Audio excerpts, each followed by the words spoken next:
Hello again, this is Sam Houston, and welcome to My Front Porch. The first true love never dies. Love is both a fascinating and confusing area of human experience. I will turn 69 years old this month, and I'm not sure I've even begun to understand the intricacies of what love is and what love isn't. It is all so confusing because there are so many different kinds of loves. There's the love of your parents and family, the love of your spouse, and then the love of your children. All these loves seem to have their own unique obligations and criteria.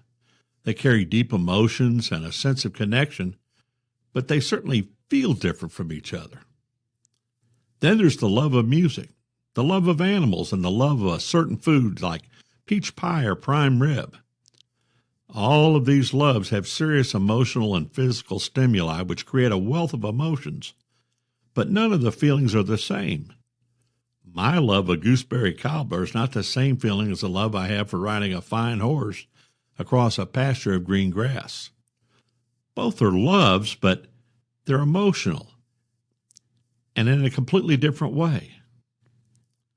As a young boy growing up in St. Louis, my first love outside my mom and dad had to be the St. Louis Cardinals.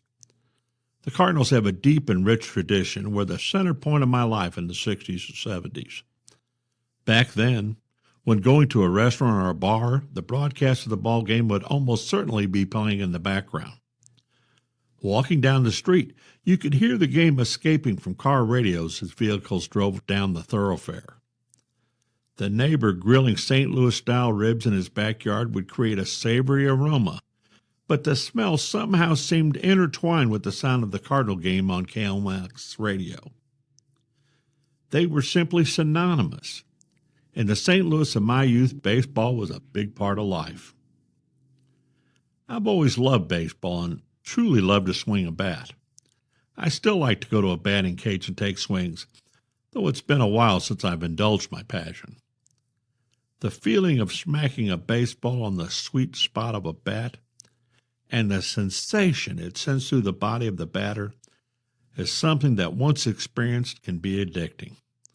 There are nights when I still dream of batting and playing a particular game from childhood. Though most bats are now made of metal to be more durable, the professionals are still using wooden bats. Many of them are made by Hillerick and Bradsby of Louisville, and commonly referred to as a Louisville Slugger. About a month ago, I was over at my friend Tom Crossett's house, and because he has a woodworking shop that includes a lathe, I asked him if he would help me make a bat. That may seem a little silly, but I wanted an old-fashioned wooden bat. I wanted to swing and feel the feel, and imagine the games, the pitchers, and the hits from my youth.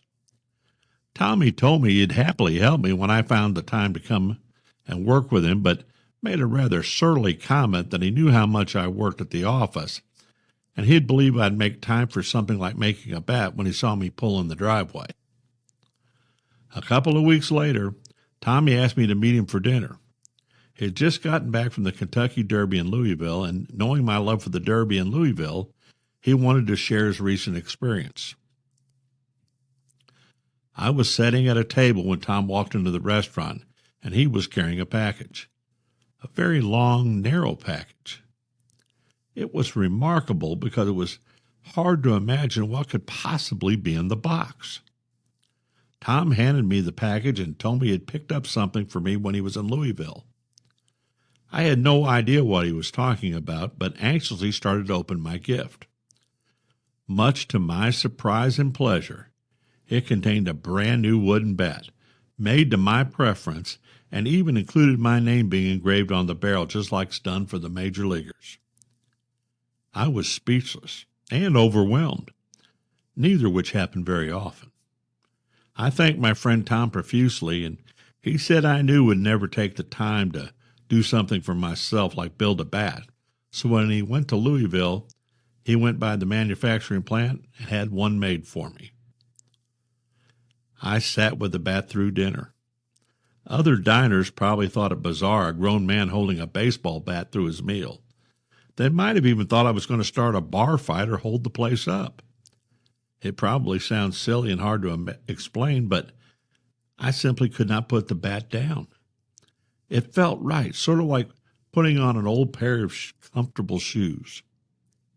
When I went home that night and went outside on the drive and swung the bat, memories of old ball fields, teammates, and side-lot games came to mind. It was like having an old friend to come and visit and reminisce about the best days of our joint lives. It was hard for me to sleep that night, but when I did, I dreamed of baseball. I appreciate having a friend like Tom and his thoughtfulness. He is special in so many ways. He understands. A man never forgets his first love. Thought for the day. Don't let the fear of striking out hold you back. Babe Ruth. Until next time, I'll keep riding the storm out. You've been listening to From My Front Porch with Sam Houston, brought to you by the Granbury Theater Company. You can catch Sam's column every week in the print edition of the Hood County News or online at hcnews.com.